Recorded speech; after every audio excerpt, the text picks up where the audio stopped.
Le couple trisomique a défié tous les stéréotypes en continuant de profiter de ce que l'on pense être le plus long mariage au monde chez les couples atteints du syndrome de Down. Malheureusement, la fable a pris fin quand le mari est décédé à l'âge de 56 ans. Un couple qui défie les attentes. Paul Scaroun des Forges, de Liverpool à New York, était censé grandir dans un établissement de soins mais ses parents n'avaient pas écouté les médecins quand il était bébé. Pour Chris, sa femme, c'était le même scénario. Tous deux ont été exhortés à être placés dans un établissement résidentiel comme le relate le journal Mirror. Le couple a pu vivre 25 ans de bonheur conjugal. Ils se sont rencontrés pour la première fois lors d'un bal pour personnes handicapées dans les années 80. Et c'est l'amour au premier coup d'œil. Ils se sont fréquentés pendant une décennie avant de décider de se fiancer en 1988 après que Chris ait fait la proposition. Seulement, ils n'ont pas pu se marier à défaut de prouver aux responsables de l'État de New York qu'ils étaient bien capables de consentir à la relation. Ils sont alors passés par des procédures de test pour mesurer leurs connaissances, sentiments et leurs besoins sexuels. Dès qu'ils se sont mariés, Chris et Paul se sont installés dans une communauté d'appartements soutenue par l'État, dédiée aux personnes handicapées, où ils ont pu avoir le soutien des soignants. Et le couple a continué à défier les attentes à l'instar de Ty Maris, le premier trisomique propriétaire d'un restaurant. Chris avait commencé à travailler au Pizza Hut tandis que Paul travaillait à l'atelier de l'Arc d'Onondaga qui soutient les personnes handicapées. En effet, en dépit de leur trisomie, ils peuvent mener une vie s'inscrivant dans la norme comme le rappelle le cas d'une femme trisomique qui a pu réussir à élever un enfant.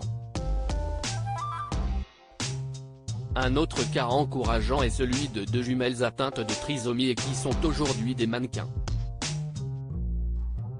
La fin d'une belle histoire. Un jour, Paul a commencé à manifester des signes de démence. Généralement, cette condition affecte plus de la moitié des personnes atteintes du syndrome de Down quand elles dépassent l'âge de 50 ans. Suzanne, la sœur de Chris, a raconté que l'homme avait commencé à s'éclipser. Mais ce dernier n'a jamais cessé de reconnaître sa femme. Il ne reconnaissait pas vraiment les gens, a-t-elle exprimé. Mais c'était différent avec Chris. Quand il voyait Chris, il la regardait simplement, et on savait qu'il y avait cette reconnaissance de l'autre. Mais son état s'est tellement dégradé qu'il a dû quitter la maison pour avoir un soutien supplémentaire. Toutefois, Suzanne réunissait le couple chaque dimanche pour le dîner. Le couple a également célébré son 25e anniversaire de mariage en renouvelant ses vœux de mariage. Cela a pu avoir lieu après que Chris ait pu se remettre d'une pneumonie.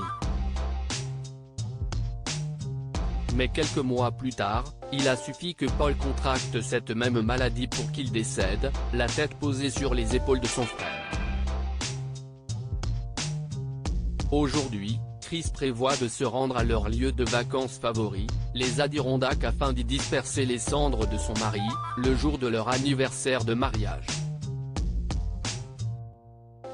Conséquences de la trisomie 21. Tout d'abord, sur le plan physique, les conséquences de la trisomie sont particulièrement nombreuses. Caducée nous en informe: diminution du tonus musculaire, hypotonie, hyperlaxité articulaire. La tête est un peu plus petite que la norme, le visage est arrondi, le nez est petit et plat au niveau de la partie supérieure, les yeux sont bridés et les paupières fendues en oblique, l'iris est tacheté de points assez colorés, taches de Brushfield. La bouche, les oreilles et les dents sont petites, les dents sont implantées de façon anormale, le cou est court, un abdomen volumineux, les mains sont petites et dotées d'un seul pli palmaire.